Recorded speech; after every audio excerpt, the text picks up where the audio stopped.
Good morning, everybody. How's everybody doing? Uh, it seems Donald is a little upset about Stormy Daniels. He's been caught cursing and um, making head gestures at her, which is borderline contempt, according to the judge. But, Donald figured, hey, I paid you, bitch. What are you doing? And he may have a point there, you know. I mean, she did accept the money to keep quiet. So she breached the contract with him. So, but she's trying to make it appear as if she did it to protect her life. That's why she came forward. She needed protection. I don't know if that quite possibly. I mean, I would have done one of two things. Just said screw it. She's lying, and that's the end of it. Don't give her any more publicity than she needs, or I would have had her shot. It's as simple as that. If that's if he's that worried about her, have her shot. I know nobody likes that when I say stuff like that, but that's the truth. That's how you handle those problems. Here's another interesting story that came out this morning. Donald Trump is making plans to send teams of, I guess you could call them assassins, in to take out the cartel leadership in Mexico. Let me tell you something. First of all, those guys are well trained, most of them. The bodyguards are very, very well trained. They're in very tough areas. It's not like you're going to walk up to them and shoot them in a diner or something like that, although that could happen. But Trump will not be safe another day in his life if he gets elected. Uh, DEA agents will start showing up dead. Uh, every government official in the United States is going to need a bodyguard. From them, serious bodyguards. Oh, he's just so ridiculous. He likes to threaten death all the time. Excuse me. I don't know why I yawn every time I get on here, but I do. He threatens going into Mexico, invading Mexico and whatnot. Can he win? Yeah, we have enough troops to send down there to take care of the cartels until the Mexican army and the Panamanian army and the Nicaragua army and the Colombian army and everybody else gets involved in it. Then we get a problem. You know, I don't think that he's going to sit around and be that relaxed. I just don't think it's going to happen. I think they'll come after him, and they might get him. Okay, you have to remember that the cartels, especially the that one, has spent years making sure that their youth in America goes and gets trained by the military special forces. There's a whole squad of those guys down there in the Sinaloa cartel. So,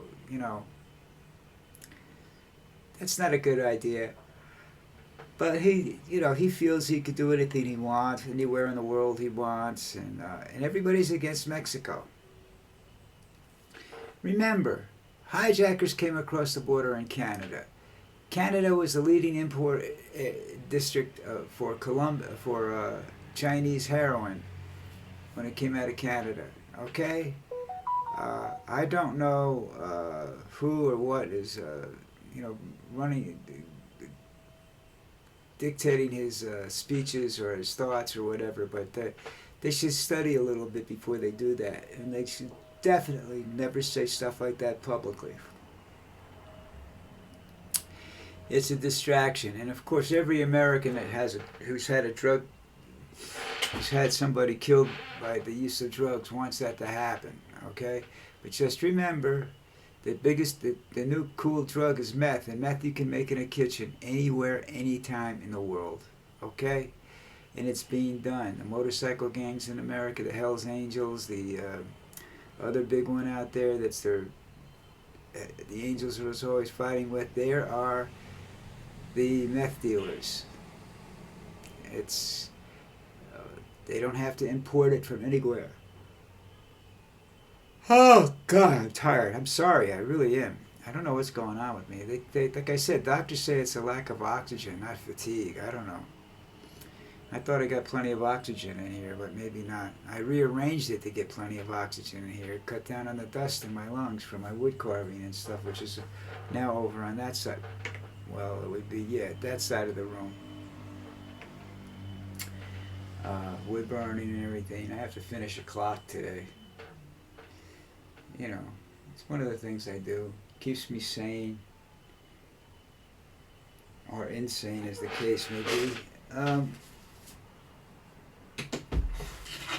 So,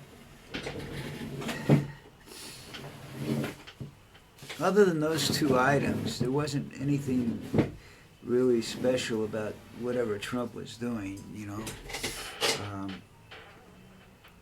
He had a problem with the Indiana primary. They said that, I guess it happened yesterday or something like that. Anyhow, they're saying that he's, or it's happening today, I don't know. This was on one of those news websites that I try to avoid as much as possible. But they had actual statistics showing that he was, you know, a person who's not running got 120,000 votes. And that's not good for Trump. You know, even though he's winning, and he will probably win the primary, there's a beginning of dissension in the ranks for Trump, which there should be.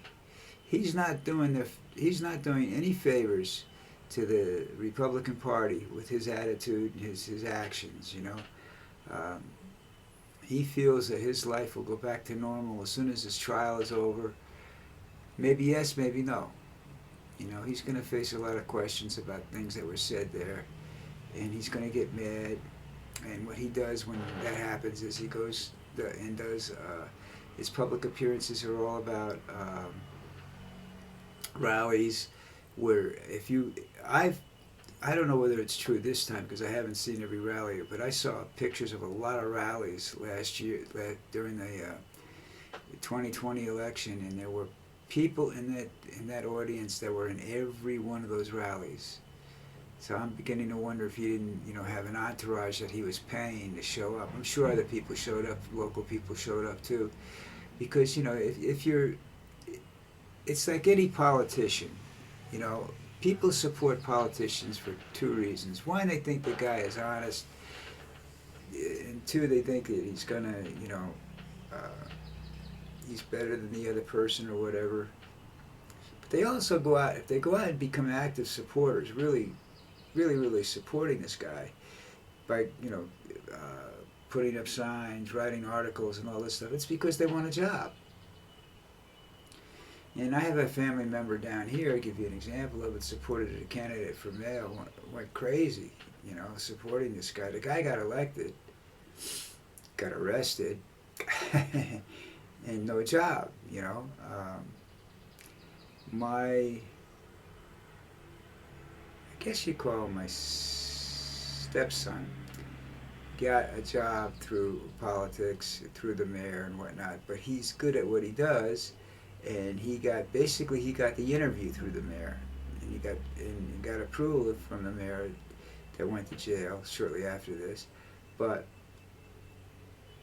he does his job very well and is very well thought of in his industry, so I don't think he has anything to worry about there. But you never know down here. Politics is such a screwed up. It's as corrupt as you can possibly get down here, but not in a, I don't know, not in a way that destroys people, I guess is the term I'm using, but it doesn't help everybody anyhow. So listen, vote when the time comes, though. Please vote. I don't, you know, I hope you vote for somebody other than Trump, but I would have to say that in order for Trump to be defeated, you have to vote for Biden, and that's not, I'm not completely comfortable with that yet. You know, I will be, but I am not at the moment. Even the Democratic primary in New Jersey that I had to send my ballots in for this week are They're not. They're not. It's the lesser of two evils sometimes, you know. And this is stupid, you know.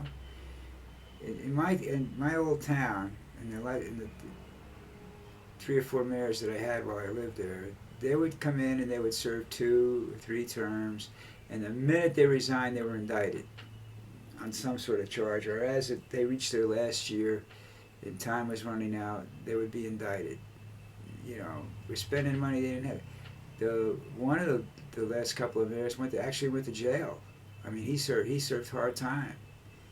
So corruption isn't something that's